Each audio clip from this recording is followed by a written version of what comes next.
Hay una pregunta que seguramente se ha hecho alguna vez. ¿Por qué le pasan cosas malas a la gente buena? Si se es religioso, a veces se reformula de manera que suena ¿por qué Dios permite que le pasen cosas malas a la gente buena? Otras veces, con un tono más infantil, pensamos ¿por qué hay gente mala? Otras, simplemente ¿por qué a mí? Dando a entender que eso que nos ha pasado no nos lo merecíamos, porque de lo contrario no nos lo estaríamos preguntando. Las preguntas, pese a su aparente sencillez, son mucho más profundas de lo que parecen. Un cínico podría responder con un sencillo «es que la vida es así», pero no es cierto. Podría haber sido de otro modo, a no ser que afirmemos con total rotundidad que o bien el mal con mayúscula existe, o el ser humano en su conjunto, su pura maldad contra sí mismo. Algo que, pese a que muchos como yo nos gustaría afirmar, carece de base, porque si todos fuéramos malvados, los unos contra los otros, hace ya mucho que la especie humana hubiera desaparecido. Lo que apreciamos en esta pregunta y lo que las hace profundas es que, bueno, entre otras cosas, hay algo que no funciona bien en la realidad. Se percibe que el mundo debería ser de otra manera para ser mejor, pero inexplicablemente parece que este siempre pivota hacia el lado de lo que no debería ser. Si sumamos a esta picazón un morboso sentimiento de pensar que nuestras generaciones van a ser las últimas que van a vivir en este planeta, que por cierto es algo que también pensaban nuestros ancestros ya desaparecidos, y si usted no es un optimista incansable, lo más probable es que piense que es más fácil imaginar el fin del mundo a que éste cambie para mejor. Como Cormac McCarthy es una persona de conceder pocas entrevistas, desconocemos si en su corazón alberga esperanza o si sus novelas expresan la pesadumbre irreconciliable con la realidad del escritor americano. Porque si seguimos su material como si leyéramos El Porvenir, el camino que lleva hasta el fin del mundo, según el Evangelio de Cormac McCarthy, empieza en No es país para viejos y acaba en la carretera.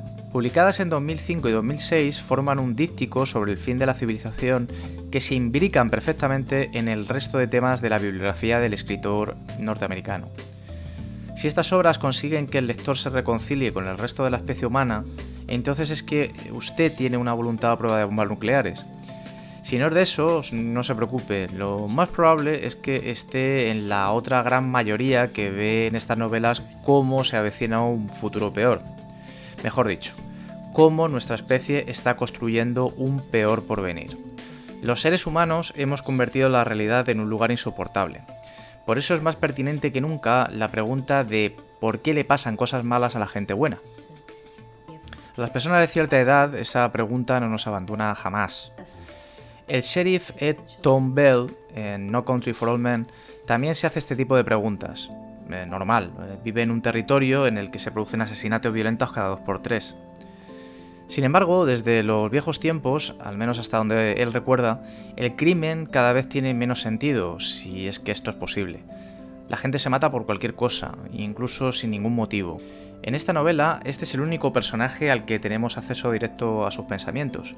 Manifiesta una idea que también aparece en La carretera. ¿Cómo va a ser el mundo que le dejemos a nuestros hijos?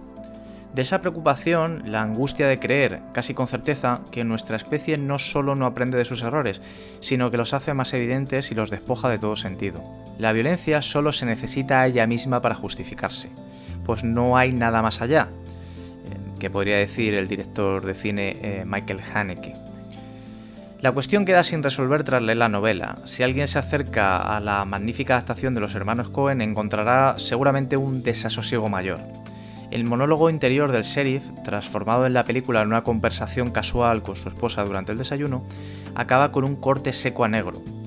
No es posible reconciliarse con el mundo después de haber sido testigo del vacío de Anton Chigurh.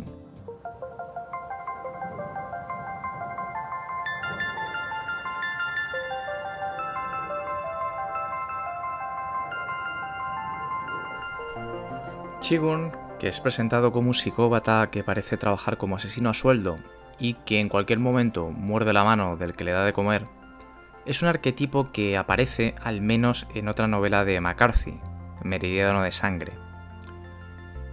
Es el arquetipo del mal imparable. En la cultura popular, el Terminator de The Terminator podría representar ese mal, pero el arquetipo se queda corto. En No es país para viejos, Chigurh es la muerte misma, o mejor, el vacío absoluto de la muerte. Algo de lo que no se puede escapar. La novela nos engaña cuando Chi-Gurn, en un par de ocasiones, es herido. A Chi-Gurn se le puede herir, se le puede ralentizar, incluso se le puede engañar, como a la muerte del séptimo sello, pero será cuestión de tiempo que reciba su visita. Aunque cabe pensar que las cosas no estaban bien antes de Chi-Gurn, el sheriff Bell reconoce que esto no fue nada comparado con lo que estaba por venir, refiriéndose al rastro de cadáveres que deja la historia de No es país para viejos. Existe en alguna parte un profeta de la destrucción, nos dice, y no quiero enfrentarme a él. No tanto porque se sienta viejo, que también, ni porque pueda morir, que es algo que todo policía debería tener presente, sino por lo que pueda ocurrir, por el mal colateral que sus acciones podrían traer. Sin embargo, los monólogos internos de Bell aluden a horrores a los que se ha enfrentado, a las masacres que ha tenido que asistir y a los asesinos desalmados, vacíos de sentido, con los que se ha topado. Sí, puede que Chi-Gurn sea el peor, pero no está solo. Chi-Gurn es la metonimia del nihilismo que envuelve al crimen desapasionado, enfermizo y psicopático del ser humano.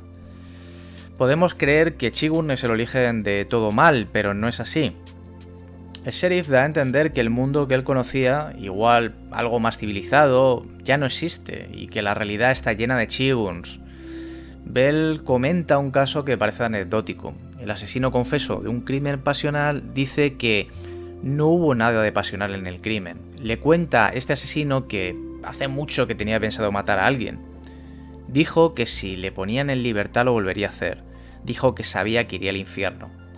A lo que Bell reflexiona: ¿qué le dices a un hombre que reconoce no tener alma?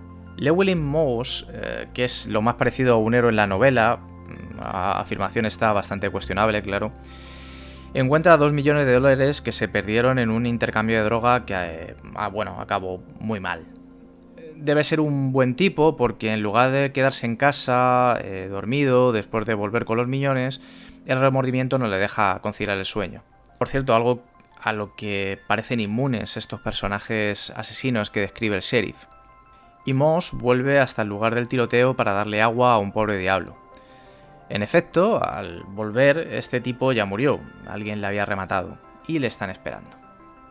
Moss debe huir del cártel que le persigue y de Chi-Gurn, y pese a ser un cazador experimentado, un tipo de recursos y bastante inteligente para escapar de sus perseguidores, la vida y la muerte aquí es tirar una moneda cada 2x3 y esperar que nunca salga cara. En algún momento pasará. Alguien puede decir: bueno, Moss, te lo mereciste. No debías haber pillado ese dinero. ¿Veis? Te pasan cosas malas por hacer cosas malas. Pero no es así. En realidad, ¿qué mal hace robar el dinero de unos delincuentes? ¿Por qué tiene que morir todo el mundo alrededor de Moss si no cometió ningún pecado? Querer vivir una vida mejor no puede ser una condición de maldad, al menos en estos términos expresados en la novela. Sea como sea, Ed Bell se retira al final de la novela. El último caso con el que se topa, aparentemente este, le lleva a un estado de extraña apatía, una insensibilidad aparente, pues en sus sueños su subconsciente le habla con parábolas, sueños en los que el mundo es un valle de sombras y solo puede guiarse por la luz de los muertos. No Country for Old Men es la frase que abre el famoso poema de Yeats navegando a Bizancio, que aquí tradujimos por algo así como No es país para viejos, aunque suene un poco extraño. Se supone que habla sobre el miedo a envejecer en un lugar, nuestra realidad, donde la vejez no es buena compañera. Uno comienza de la noche a la mañana a oír peor, ver peor, recordar peor, razonar peor.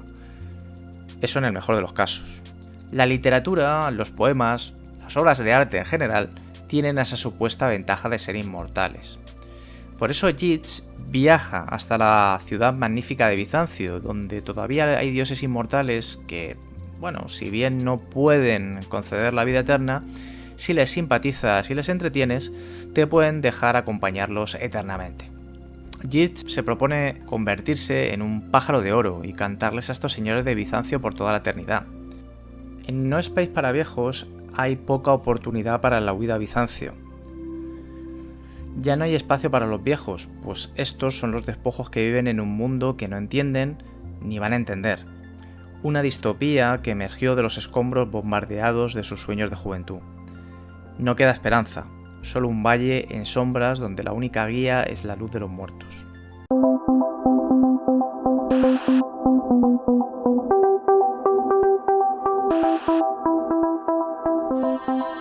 Mientras grabo este capítulo, ya se sabe que McCarthy, en silencio literario desde hace 14 años, publicará a finales de 2022 dos novelas que se comercializarán como una, The Passenger y Stella Maris, las cuales espero con el ansia espiritual de un devoto convencido. Es cierto que McCarthy ha publicado una obra de teatro, Sunset Unlimited, así como el guión de The Counselor, que dirigió Ridley Scott en 2013, así como algún que otro ensayo de no ficción. Sin embargo, donde luce y seguirá luciendo, como El pájaro de Bizancio, es en la novela. En la siguiente parte hablaremos más de la carretera y de cómo el subconsciente nos habla con parábolas.